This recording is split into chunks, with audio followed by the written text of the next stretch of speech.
Peace and blessings to you. I've got a cup of tea here.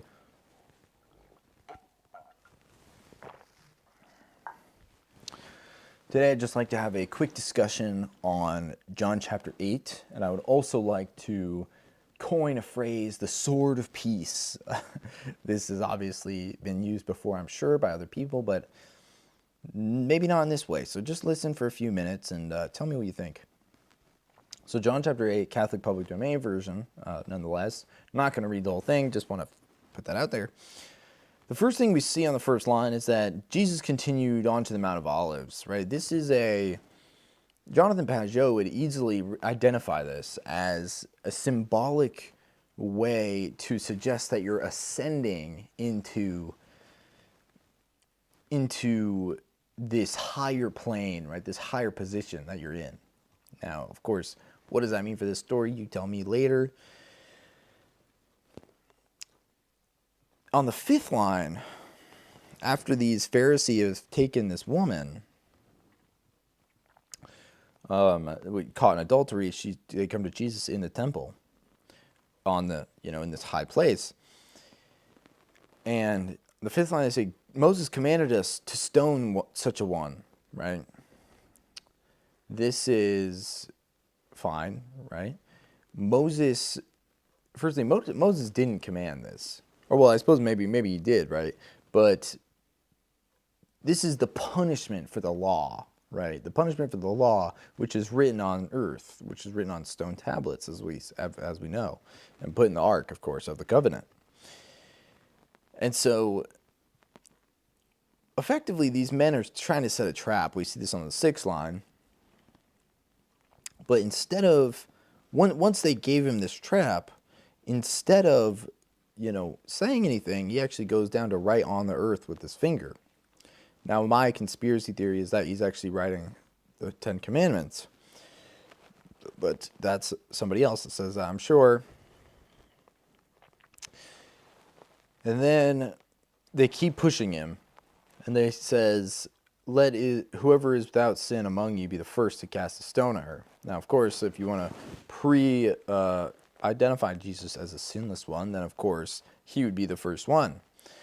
But these men, of course, they don't know this, so he gets down, right, and goes into the earth again, writes on the earth, and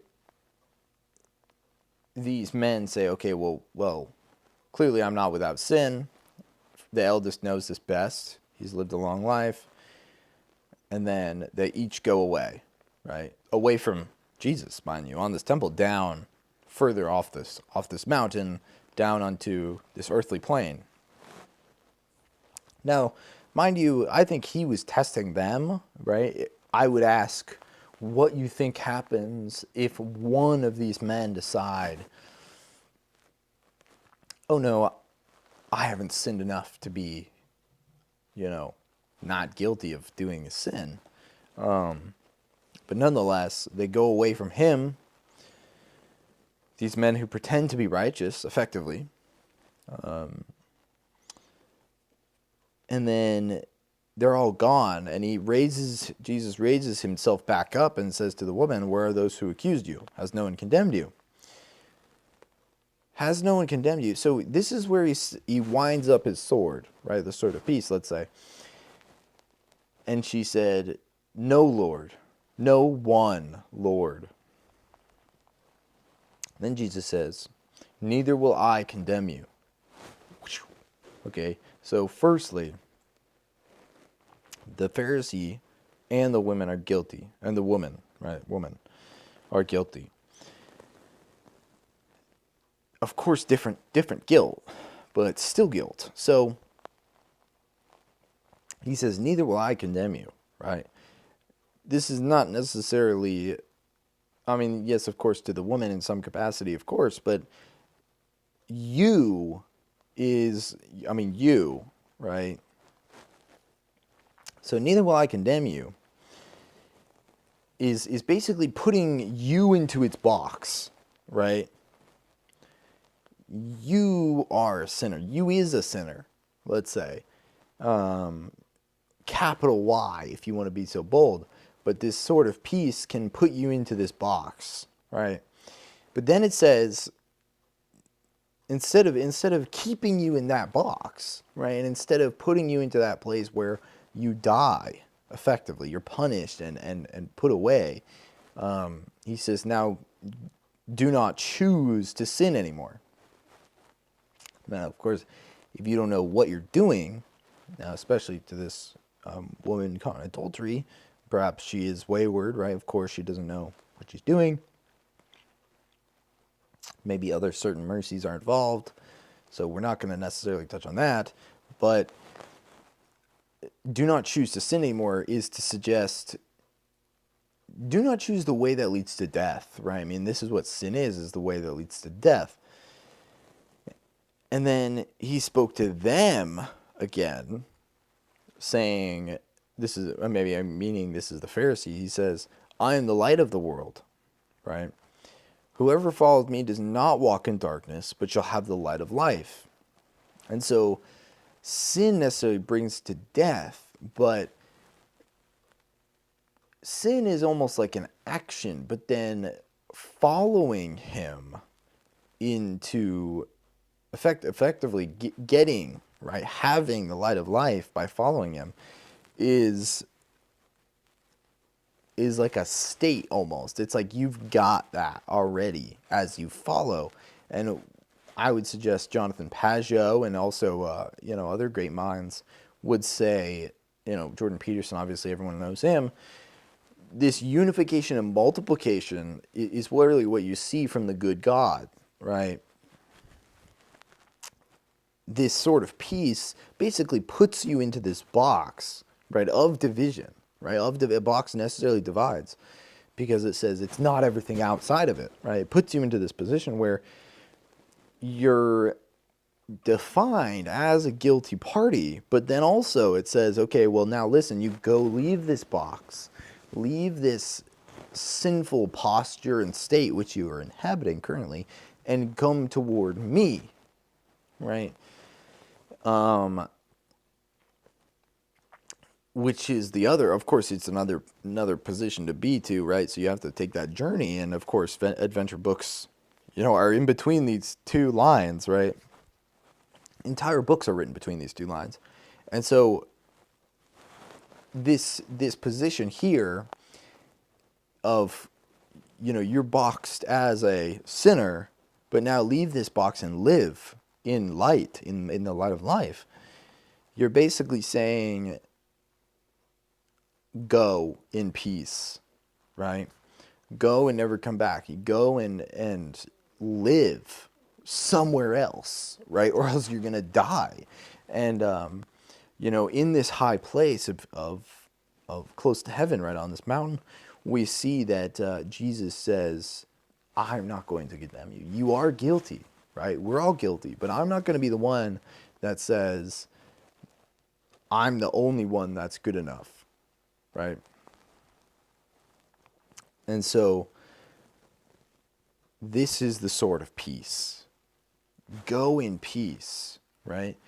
This is this position where you can effectively cut down your enemy, but you're disabling them from dying, if this makes sense. And so in that way, you're almost, you're actually bringing more life into this, right? And of course, you can still go and choose to sin. Let's just make that one abundantly clear. But then also, there's other parts of this, right? But these men have claimed to see, right? Of course. I think this is chapter 9, he says that, but I thought that was a fantastic idea. This sort of peace where he says, listen, I boxed you in, now follow me, right? Come out of this position of sinful nature that literally, you say box you in, but it's actually everything. Right? It's boxing everything in as this sinful procedure, right? It precedes. You say, listen, we're all sinful, right? Every human being is sinful. I mean, to be honest, I might not suggest that, I don't know. I mean, I might suggest a defective object might be, you know, just like a little trace of sinfulness, right? I mean, I feel like in the suggest that it's in the angle that it's not doing its suggested function, right? In that capacity, it's away from its perfect position, if that makes any sense. Not to say that you know it has to work, of course, because God can implement these things.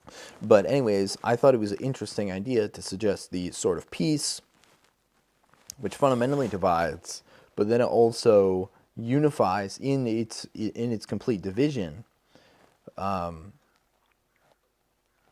then by that position, it allows life to come out into the light effectively by saying, without following me, you're already dead, right? It doesn't actually matter if you follow me or not, in a way, but if you don't, I mean, hell, you're I mean, I guess hell, right? I mean, you're already kind of gone, right? In that sense, you've already been guilty, right? You've already been guilty of this, so that's kind of not beating around the bush, right? Let's be honest with ourselves. And so I just think that's an interesting idea, the sort of peace. I would suggest the sort of love is the alternative, but I haven't quite, nailed down where that is in John yet. Let's just put that clearly. But probably from, Paul or something like this. But anyways, thank you for just putting up with me for a few minutes. I do very much enjoy these things.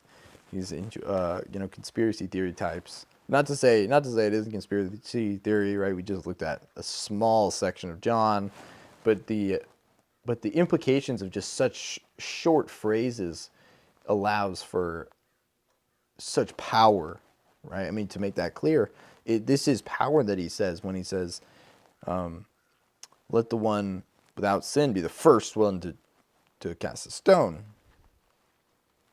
And so by that narrative, it's easy to see this power that you get in this image. And this effectively applies, right, to basically everything.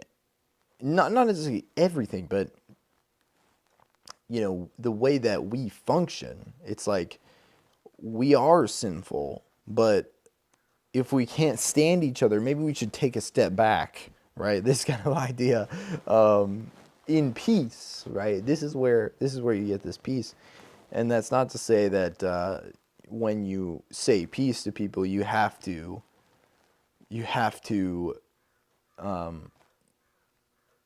basically depart from each other.